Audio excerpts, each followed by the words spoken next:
Oke, balik lagi di channel saya. Seperti biasa, kita masih bahas jam tangan. Dan sebelumnya, saya ucapkan terima kasih buat kalian yang sudah komen, subscribe, dan juga share video-video saya. Buat kalian yang sudah kirim kritik dan juga saran, saya ucapkan terima kasih banyak. Semoga channel ini semakin berkembang dan bermanfaat untuk orang lain. Oke, setelah sekian lama saya nggak upload video, jadi hari ini kita akan bikin video perbandingan ketiga jam yang ada di depan saya. Karena menurut saya ketiga jam tangan ini memiliki kelebihannya masing-masing. Selain itu juga harganya yang hampir mirip, di bawah 10 juta semuanya ya. Kalau kalian ada yang tahu harga dari jam tangan yang ada di tengah, ini adalah Frederic Constant FC303. Mungkin kalian akan bertanya ya, kenapa ini dimasukkan di list di antara 3 jam tangan ini, padahal harganya kan di atas 10 juta jauh ya. Jadi untuk jam tangan FC303 ini harga barunya di 16 jutaan.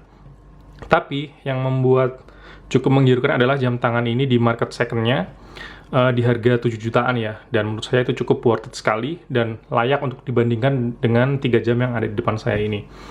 Untuk yang pertama ada Casio G-Shock GMWB 5000D, kemudian ada juga Frederic Constant FC303, kemudian ada juga Laco Augsburg 39 mm dengan step ladder seperti ini. Dan langsung aja kita masuk ke perbandingan antara 3 jam yang ada di depan saya ini. Yang pertama adalah Casio G-Shock GMWB 5000. Kalau kalian tahu desain dari jam tangan ini, mungkin kalian cukup familiar dengan DW 5600. Atau mungkin kalau kalian yang lahirnya di tahun 90-an awal, kalian akan tahu kalau ini merupakan desain dari jam tangan G-Shock yang pertama, yaitu DW5000 ya.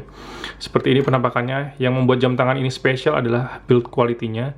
Jadi dia terbuat dari full metal stainless steel.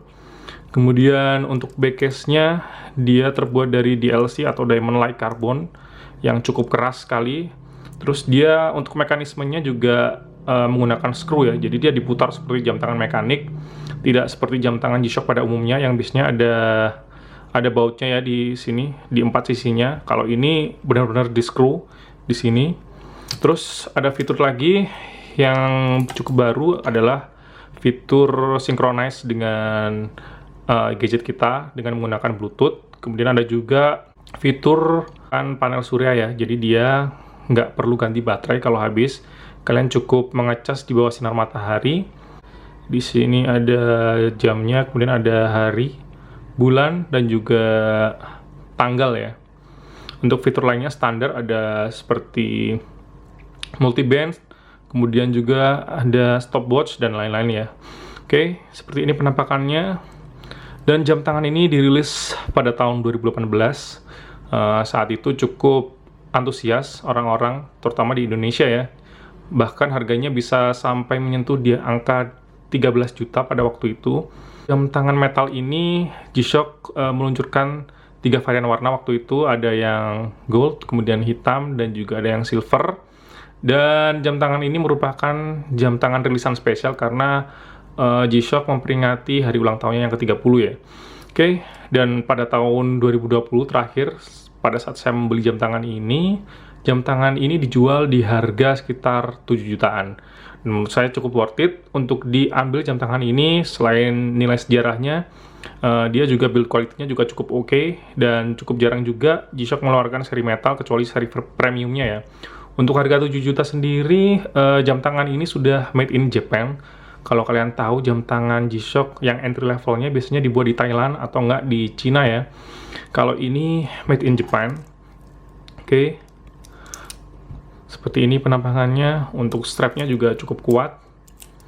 Tapi yang saya nggak suka di sini adalah jam tangan ini tidak menampilkan indikator baterai ya. Jadi kita nggak tahu baterainya apakah mau habis atau enggak. Dan beberapa kasus juga banyak yang sampai mati ya jam tangannya karena mungkin terlalu lama nggak dipakai. Tapi pengalaman saya sendiri selama memakai jam tangan ini nggak pernah ada masalah dengan power. Jadi selama saya simpan biasanya seminggu 2 minggu nggak saya pakai, dia juga masih nyala. Dan ada fitur power reserve-nya ya. Jadi ketika kita taruh di kotak jam, biasanya dia akan mati sendiri. Tapi akan muncul indikator di sini. Bisa kalian lihat di sini ada PS atau power saver ya, di ujung bagian kiri ini. Oke. Dan karena dia G-Shock, tentunya dia memiliki fitur water resist di 20 bar atau 200 meter. Dan yang kedua adalah jam tangan dari Laco. Ini adalah jam tangan Laco Augsburg 1925. Dia berukuran 39 mm dan dengan tebal 12 atau 11 mili.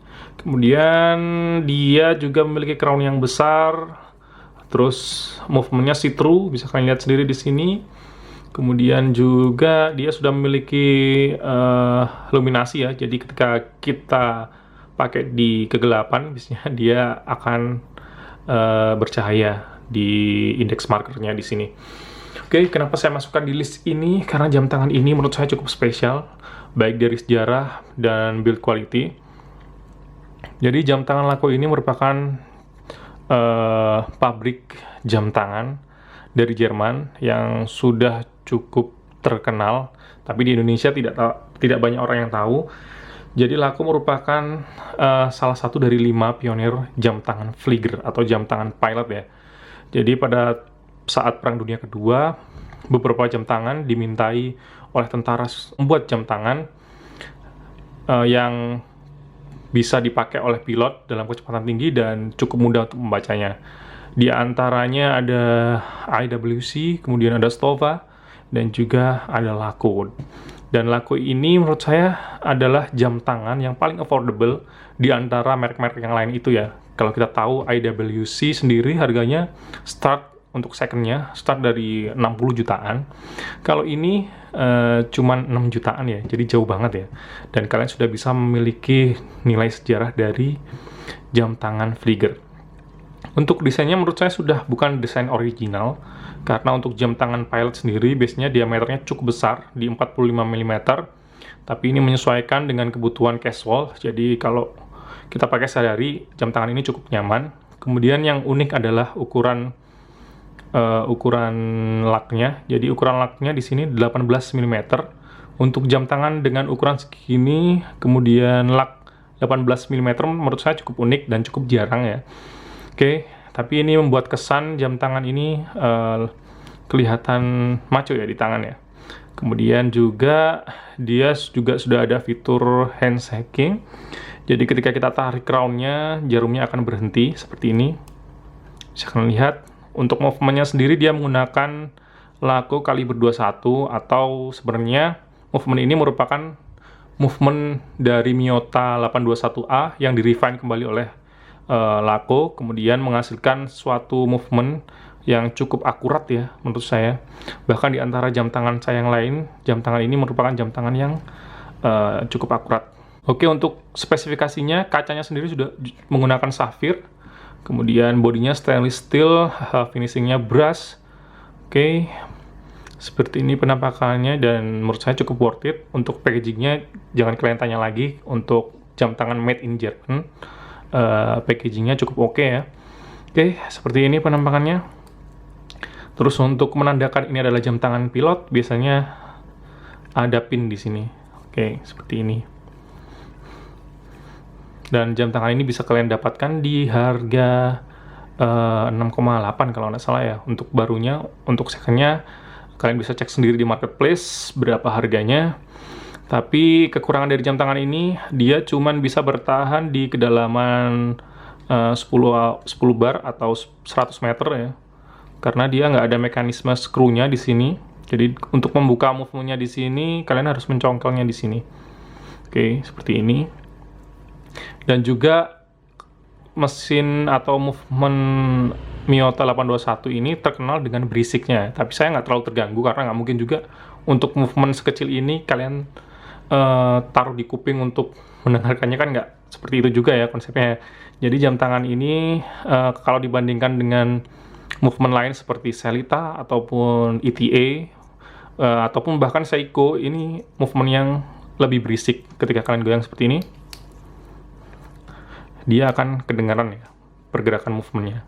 Dan itu dikarenakan karena rotornya bergerak satu arah. Itu juga saya baru tahu kalau untuk movement Seiko dan juga ETA itu bergeraknya dua arah. Jadi bandulnya bergerak seperti ini. Kalau untuk Laco atau Miyota 821A ini bergeraknya berputar. Dan yang ketiga adalah jam tangan dari Swiss. Ini adalah jam tangan Frederic Constant. Kenapa saya masukkan jam tangan ini ke dalam list jam di bawah 10 juta?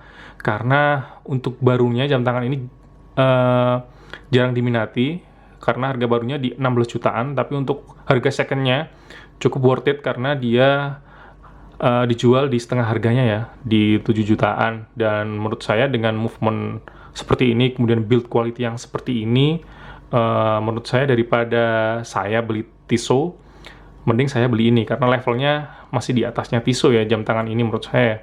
Oke, dia terbuat dari stainless steel, kemudian markernya juga applied di sini, jadi besi yang ditempelin di dalam, bisa kalian lihat sendiri. Dia berpenggerak mesin FC303 yang sebenarnya adalah mesin dari Sellita SW200. Oke, ada movement date-nya di sini. Dan dia juga tentunya hand shaking ya. Oke, seperti ini penampakannya. Dan untuk laknya 20 mm, dia cukup tipis. Ketebalannya di 9 mm. Oke. Dan jam tangan ini menurut saya cukup reliable juga dan bisa didapatkan di authorized dealer di Indonesia. Oke. Seperti ini. Untuk presentasinya jangan kalian tanya lagi karena ini jam tangan Swiss. Saya cukup suka ketika saya unboxing jam tangan Swiss, biasanya boxnya cukup besar dan juga presentasi ketika membuka boxnya dan juga feel-nya ketika kita membuka boxnya biasanya cukup unik ya dan memberikan experience tersendiri. Dan jam tangan ini sudah di tangan saya hampir 1 tahun lebih ya. Dan bagaimana menurut kalian di antara ketiga jam tangan ini, mana yang terbaik buat kalian? Dan jam tangan ini memiliki gaya yang berbeda-beda ya menurut saya ya. Kalau ini cenderung ke sporty dan ini casual. Kemudian untuk ini dressy banget ya. Silahkan kalian tentukan sendiri mana style yang cocok buat kalian. Dan ini adalah rekomendasi jam tangan di bawah 10 juta buat kalian. Dan juga di komentar-komentar banyak yang tanya ke saya, beli di mana bang jam tangannya? Untuk jam tangan yang sudah saya review, saya jual di Tokopedia saya. Ketika saya ingin ganti jam tangan juga saya jual di situ dan bisa kalian cek sendiri harganya di bawah pasaran ya. Barangkali ya, di koleksi saya ada yang cocok dengan kalian, kalian berminat silahkan aja cek di Tokopedia saya, nanti akan saya cantumkan di kolom deskripsi di bawah ini. Dan terima kasih sudah menyaksikan video ini, sampai jumpa.